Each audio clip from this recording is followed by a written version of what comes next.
Hello दोस्तों, आज हम एक्सप्लेन करने वाले हैं एक ऐसी लेटेस्ट ज़ॉम्बी ड्रामा सीरीज जो आपके रोंगटे खड़े कर देगी। ये कहानी इतनी खौफनाक, इतनी सस्पेंस से भरी है कि आप रात को सोने से पहले 2 बार सोचेंगे कि कहीं कोई ज़ॉम्बी आपके पीछे तो नहीं। ये एक ऐसी सीरीज जो न सिर्फ ज़ॉम्बीज़ की भयानक दुनिया दिखाती है, बल्कि इंसानी लालच, विश्वासघात और हिम्मत की कहानी भी बयान करती है। तो बिना टाइम वेस्ट किए चलिए डूब जाते हैं इस कहानी के अंधेरे जंगल में, जहाँ हर कदम पर खतरा और हर साये में डर छुपा है। एक माँ बेटी की जोड़ी गाड़ी में सवार होकर छोटे से कस्बे में नानी से मिलने जा रही थी, लेकिन रास्ते में ड्राइवर की थोड़ी सी लापरवाही से गाड़ी एक सड़क पार कर रहे शख्स को टक्कर मार देती है। लोग अभी इस शौक से उबर भी नहीं पाए थे कि वो घायल शख्स कांपते हुए उठ खड़ा हुआ, जोर से चीखा और ड्राइवर पर झपट पड़ा। आखिर माजरा क्या था, ये जानने के लिए हमें कुछ दिन पीछे जाना होगा। इंडोनेशिया के किसी पहाड़ी इलाके में बसा एक छोटा सा कस्बा, जहाँ का मेयर काशी न्यूज चैनल वालों के सामने अपनी तारीफों के पुल बांध रहा था। उसने एक रिहैब सेंटर बनवाया था, जहाँ ढेर सारे बूढ़े और बेघर लोगों को रखा जाता था। काशी का प्लान था कि अगले साल वो देश का सांसद बनेगा और अपने बेटे को अगला मेयर बनवाएगा। लेकिन मजे की बात यह कि उसी वक्त उसकी लकड़ी की फैक्ट्री में मजदूर हड़ताल कर रहे थे, क्योंकि उन्हें 2 महीने से सैलरी नहीं मिली थी। फैक्ट्री का छोटा सा मैनेजर फिर से वादा करता है कि कल माल का पेमेंट आते ही सारी सैलरी दे दी जाएगी। सामने खड़ी मैकेनिक लड़की माया बस चुप हो जाती है, क्योंकि वो नौकरी खोना नहीं चाहती। घर में उसका छोटा भाई है जिसे वो अकेले पाल रही है। स्कूल की फीस, किराया, रोजमर्रा का खर्चा, सब कुछ माया के कंधों पर है। लेकिन उसका भाई आदि कुछ ज्यादा ही बाकी है। उसे लगता है कि इस कस्बे में कोई भविष्य नहीं, क्योंकि यहाँ की सारी इंडस्ट्री को लालची मेयर ने अपने कब्जे में कर रखा है। माया से जोरदार झगड़ा करने के बाद आदि अपने दोस्त के साथ मिलकर लंबी दूरी की बस का टिकट खरीद लेता है। दोनों ने घर वालों से छुपकर सुबह सुबह बड़े शहर में मजदूरी करने का प्लान बनाया, लेकिन उनकी ये हरकत एक सैनिक की नजर में आ जाती है। उसी रात कुछ अनजान लोग उन्हें गली में घेर लेते हैं। आदि ने थोड़ा बहुत विरोध किया, लेकिन 2 जवान लड़के उन मोटे तगड़े गुंडों का क्या मुकाबला करते। जल्दी ही दोनों को बेहोश कर दिया जाता है। दरअसल ये गुंडे वही सैनिक थे जो दिन में बस स्टेशन पर तैनात थे। वो आदि और उसके दोस्त को एक ट्रक में ले जाते हैं, जिसमें पहले से कई मर्द बंद थे। सबके हाथों में लाल रंग का बैंड बंधा था। कुछ देर बाद ट्रक पहाड़ों में बने एक लकड़ी काटने के ठिकाने पर पहुंचता है। आदि और बाकियों को जबरदस्ती लकड़ी के जेल जैसे कमरे में ठूंस दिया जाता है। अगली सुबह एक गंजा आदमी जो बड़ा सा जूता पहने था ने आदि को लात मारकर जगाया और चिल्लाया, अब यही तुम्हारी जिंदगी है, काम करो और चुप रहो। आदि का दोस्त अभी समझ ही नहीं पाया था कि क्या हो रहा है। तभी एक दाढ़ी वाला आदमी आया और समझाने लगा, ये लोग कस्बे के बेघर लोगों को पकड़कर यहाँ गैर कानूनी लकड़ी कटवाते हैं। अगर तुम चुपचाप काम करो तो शायद जिंदा रह सको। काम करने वाले मजदूरों को देखकर आदि और उसका दोस्त डर गए, क्योंकि सबकी हालत बहुत खराब थी। दोनों ने सोचा कि अभी तो यही करना पड़ेगा, लेकिन मन में बगावत का आलम था। खाना खाते वक्त आदि ने दाढ़ी वाले से पूछा, क्या कोई भागने की कोशिश नहीं करता? दाढ़ी वाला बोला, 2 दिन पहले एक शख्स ने कोशिश की थी। रात में गार्ड के सोते वक्त लोहे की रेलिंग फांदकर भाग गया, लेकिन अभी वो ये बात पूरी भी नहीं कर पाया था कि 2 मजदूरों ने गार्ड के सामने ही भागने की कोशिश की। वहां अफरा तफरी मच गई।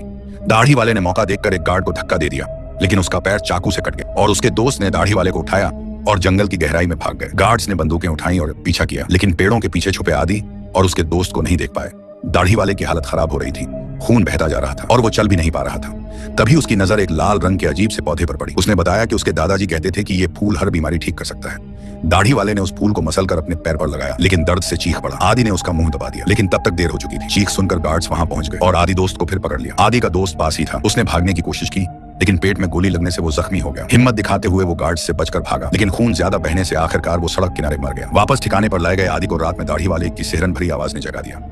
उसने देखा कि दाढ़ी वाले का जख्म सड़ चुका था। जैसे ही आदि कुछ पूछने गया, दाढ़ी वाला जमीन पर लौटने लगा और फिर अचानक उसकी आंखें पलट गईं। वो पूरी तरह शांत हो गया। आदि घबरा गया और चिल्लाने लगा कि कोई मर गया है। गार्ड लोसाहू ने आदि को डांटा और कहा, बेवजह शोर मत मचाओ। फिर वो दाढ़ी वाले को देखने गया, लेकिन जैसे ही पास पहुंचा, दाढ़ी वाले ने अचानक उसका पैर काट लिया। गार्ड गुस्से में उसे लात मारने लगा, जब तक कि वो पूरी तरह चुप न हो गया। गार्ड ने आदि को सजा देने के लिए कहा कि वो दाढ़ी वाले की लाश को ठिकाने लगाए। कुछ लोग पिकअप गाड़ी लेकर जंगल में गए और आदि को बंदूक की नोक पर गड्ढा खोदने को कहा। आदि ने वैसा ही किया। सुबह होने तक उसने लाश को दफना दिया, लेकिन जब गाड़ी में बैठकर वापस जाने लगा, उसने देखा कि गड्ढे से एक हाथ बाहर निकला और कोई साये जैसा बाहर आ रहा था। गार्ड ने सोचा कि आदि फिर से कोई ड्रामा कर रहा है और चाकू उसकी गर्दन पर रख दिया। इधर माया अपने भाई आदि के रात भर घर ना लौटने से परेशान थी। उसने फोन किया, लेकिन कोई जवाब नहीं मिला। तभी उसे खबर मिली कि नदी में एक लाश मिली है। माया दौड़कर वहां पहुंची, लेकिन पुलिस ने जगह सील कर दी थी। पास खड़े एक पत्रकार ने माया की बेचैनी देखी और बताया कि उसने लाश की फोटो खींची है। माया ने देखा कि वो आदि नहीं था, तो उसने राहत की सांस ली और पत्रकार को धन्यवाद दिया। पत्रकार का नाम रिसान था, जो बड़े शहर से मेयर का इंटरव्यू लेने आया था, लेकिन उसे मेयर का ढोंगी चेहरा पसंद नहीं आया।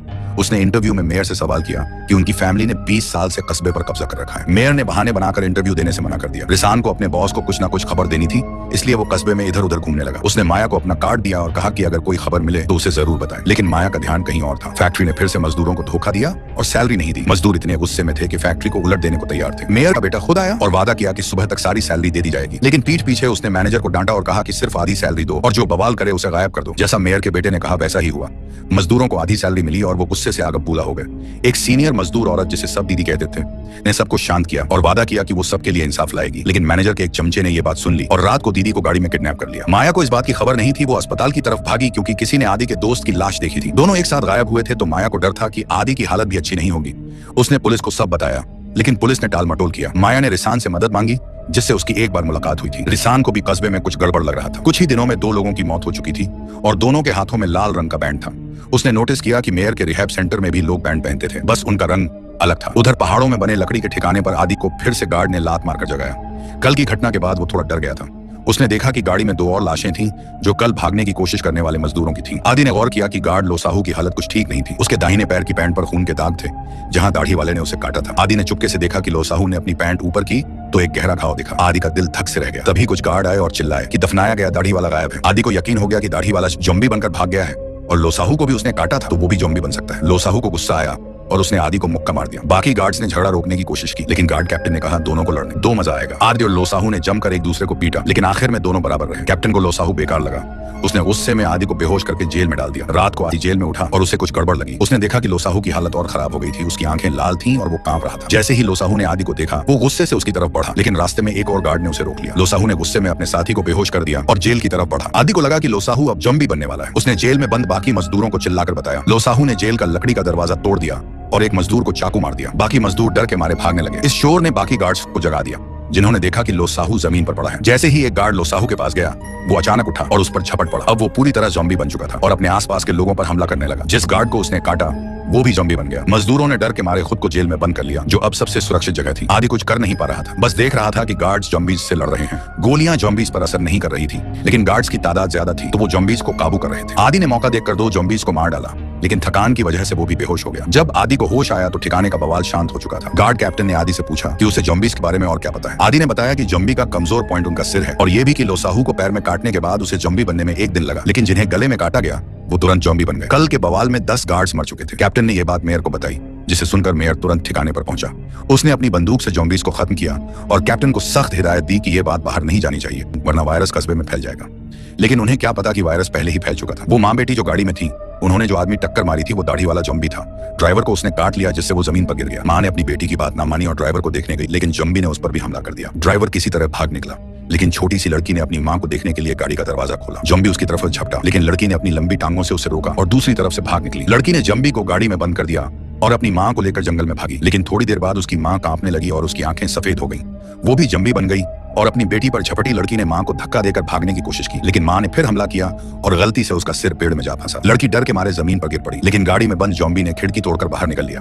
वो गंध सूंघते हुए पहाड़ी गांव में पहुंच गया जहां के लोग बिना किसी तैयारी के ज़ॉम्बी बन गए। उधर छोटी लड़की ने अपनी मां की लाश को ठीक किया और मदद के लिए चिल्लाते हुए पहाड़ से नीचे की ओर चली। सुबह होने तक वो उस गांव में पहुंची लेकिन वहां चारों तरफ खूंखार ज़ॉम्बी ही ज़ॉम्बी थे। एक छोटी सी लड़की गलती से ज़ॉम्बी गांव में फंस गई। वो ना डरी ना घबराई बल्कि जमीन पर पड़ा कुदाल उठाया और ज़ॉम्बी को काट डाला लेकिन दोनों तरफ से और ज़ॉम्बी आ रहे थे। वो कांपते हुए आगे बढ़ी और अपनी कटार चलाती रही। एक मोड़ पर उसने फुर्ती से एक मुर्गी खाने में छुपकर अपनी गंध छुपाई। बदबू ने उसे बचा लिया। तभी दूर से किसी की चीख सुनाई दी जिसने सारे ज़ॉम्बीज को उस तरफ खींच लिया। ये गांव अब पूरी तरह ज़ॉम्बीज के कब्जे में था लेकिन मेयर काशी को अभी भी लग रहा था कि उसने वायरस को रोक लिया है। उधर आदि ने जेल में बंद मजदूरों को बताया कि ज़ॉम्बी की शुरुआत कैसे हुई लेकिन किसी ने नहीं देखा कि कोने में एक मजदूर का हाथ खून से सना था।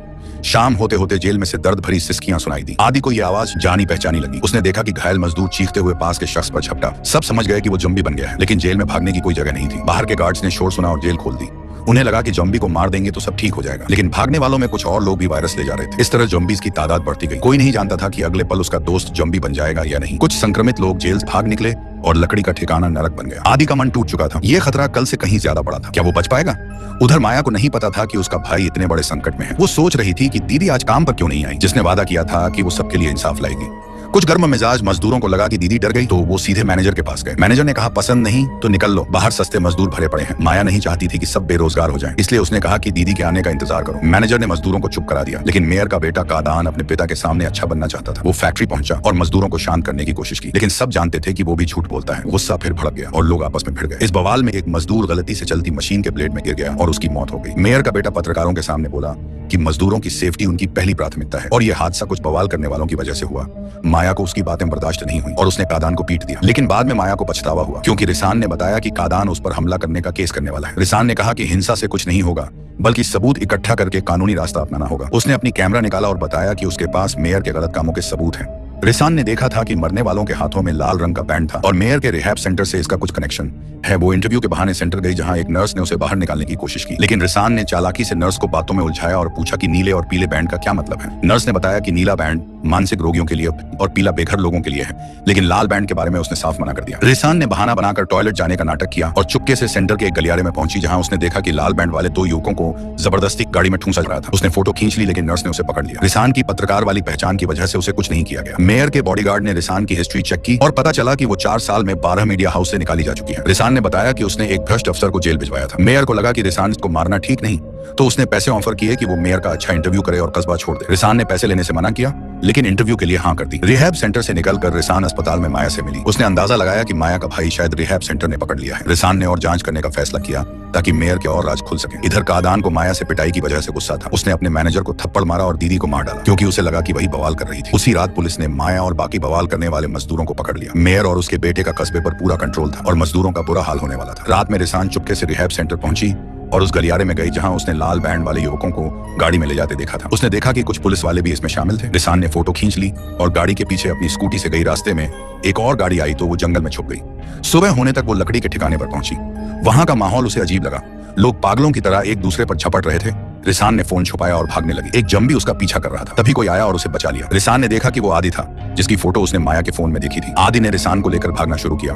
कुछ मजदूर पहले ही भागकर नाले में छुप गए थे। आदि और रिसान भी वहां पहुंचे और बच गए। रिसान को याद आया कि उसकी स्कूटी ठिकाने के गेट पर है, लेकिन आदि ने कहा कि उसे छोड़ दो। उसे पता चला कि माया उसकी गुमशुदगी से परेशान है, तो वो तुरंत कस्बे लौटना चाहता था। सुबह होते होते दोनों सड़क पर पहुंचे जहां एक गाड़ी खड़ी थी जिसके सामने खून के दाग थे, लेकिन कोई नहीं था। रिसान ने गाड़ी चलाने की कोशिश की, लेकिन चाबी नहीं मिली। तभी 2 जंबी सामने आए। आदि ने रिसान को चिल्लाकर कहा कि वो जंबीज को दूर ले जाएगा। रिसान ने हिम्मत दिखाई और एक जंबी को मार डाला। आखिरकार गाड़ी स्टार्ट हुई और उसने बाकी जंबी टक्कर मार दी। रिसान को लगा कि उसने किसी को मार दिया, लेकिन आदि ने कहा जंबी इंसान थोड़े हैं। दोनों हंस पड़े और शाम तक आधे पहाड़ी गांव में पहुंचे। वो वहां रात रुकना चाहते थे, लेकिन गलती से जंबीज के बीच फंस गए। दोनों इधर उधर भागे और एक कमरे में छुप गए, लेकिन जंबी ने दरवाजा तोड़ दिया।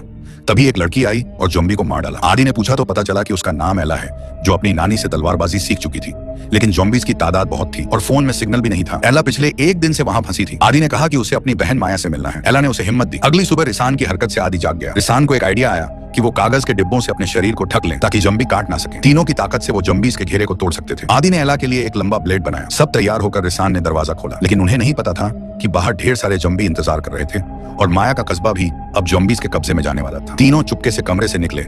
सामने एक खूंखार जंबी दिखा। नाजुक सी एला ने तलवार उठाई और उसकी गर्दन में छेद कर दिया, लेकिन इस शोर ने पास के जॉम्बीज को बुला लिया। एला ने एक एक करके कई जॉम्बीज को काट डाला। रिसान गाड़ी में घुसी, लेकिन चाबी गायब थी और जॉम्बीज की भीड़ बढ़ती जा रही थी। रिसान ने घबराहट में एक पुराना 3 व्हीलर देखा, लेकिन उसे स्टार्ट होने में वक्त लग रहा था। आदि ने लकड़ी के टुकड़े से जॉम्बीज को रोका और एला ने पीछे से तलवार चलाई। आखिरकार 3 व्हीलर चला और दोनों उसमें कूद पड़े। गाड़ी पुरानी थी, लेकिन स्पीड में कोई कमी नहीं थी। जॉम्बीज को पीछे छोड़ते हुए आदि ने गाड़ी में ढेर सारे दुर्गंध वाले फल देखे, लेकिन खुश होने से पहले सामने और जॉम्बी दिखे। रिसान ने दांत भींचकर गाड़ी उनकी तरफ दौड़ाई। तभी पीछे से और जॉम्बी निकल आए। तीनों चिल्लाए, स्पीड बढ़ाओ। आदि ने एला के साथ मिलकर दुर्गंध वाले फल जॉम्बीज पर फेंके। हैरानी की बात थी कि जॉम्बीज उनकी गंध से भटक गए और आपस में उलझने लगे। रिसान ने चिल्लाकर कहा, पकड़ो टाइट, और गाड़ी को सीधे जॉम्बीज पर चढ़ा दिया। आदि खुशी से चिल्लाया, अब बहन से मिलने का वक्त आ गया, लेकिन उसे नहीं पता था कि माया का कस्बा तबाही के कगार पर था। आखिर ये जंबी वायरस फैला कैसे? क्या ये सब मेयर की लालच और साजिश का नतीजा है? क्या आदि अपनी बहन माया से जिंदा मिल पाएगा, या दोनों का सामना होगा खौफनाक मौत से? और सबसे बड़ा सवाल, इस तबाही में क्या इंसानियत का कोई भविष्य बचा भी है, या ये दुनिया अब सिर्फ जंबीज की हो जाएगी? नेक्स्ट पार्ट के लिए सब्सक्राइब